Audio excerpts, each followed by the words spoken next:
सभी सभी प्रसन्न रहें, आनंदित रहें और आत्मिक आनंद की ओर बढ़ते रहें। ओम अर्थात स्थिति का परिवर्तन का नाम अभ्यास कहलाता है।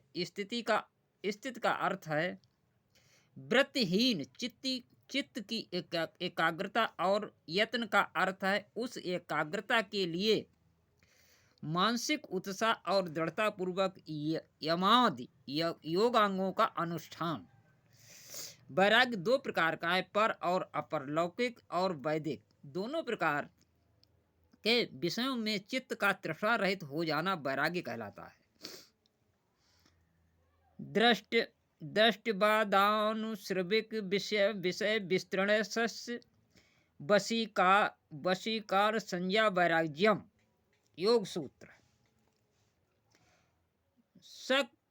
श्रक चंदन वनिता अन्न और लौकिक विषय हैं तथा वेद बोधित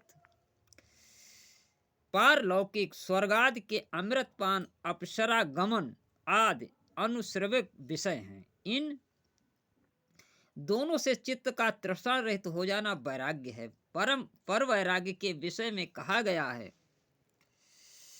तत्पर पुरुषम ख्याते गुणवैद तृष्णयम।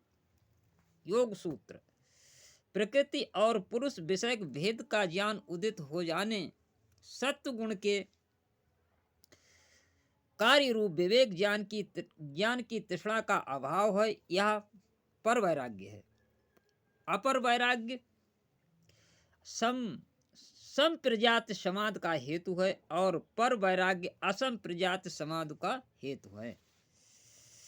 इस प्रकार अभ्यास और वैराग्य उत्तम कोटि के योग साधकों के लिए चित्त वृत्ति निरोध का सर्वोत्कृष्ट उपाय है।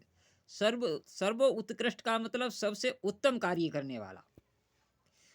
उनमें भी जिस साधक के मन में जितना तीव्र संवेग होगा उतना ही वृत्ति निरोध शीघ्र होगा।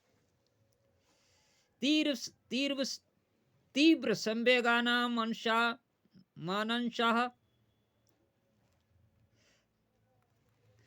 तीव्र वेगानाम माशन्नः। तृतीय उपाय के रूप में ईश्वर प्राणिधान को माना गया। यह एक प्रकार की भक्ति है। पतंजल ने इस समाधान उत्तम कोटि के साधकों के लिए बताया है। इस स्थिति के साधकों के लिए एक अन्य सुगम उपाय बताते हुए पतंजल कहते हैं ईश्वर प्राणनाधा अर्थात ईश्वर प्राणिधान के पालन से भी वृत्तियों का निरोध हो जाता है। एक स्थान पर पतंजल कहते हैं समाध सिद्ध ईश्वरा धानात्मम। योग सूत्र।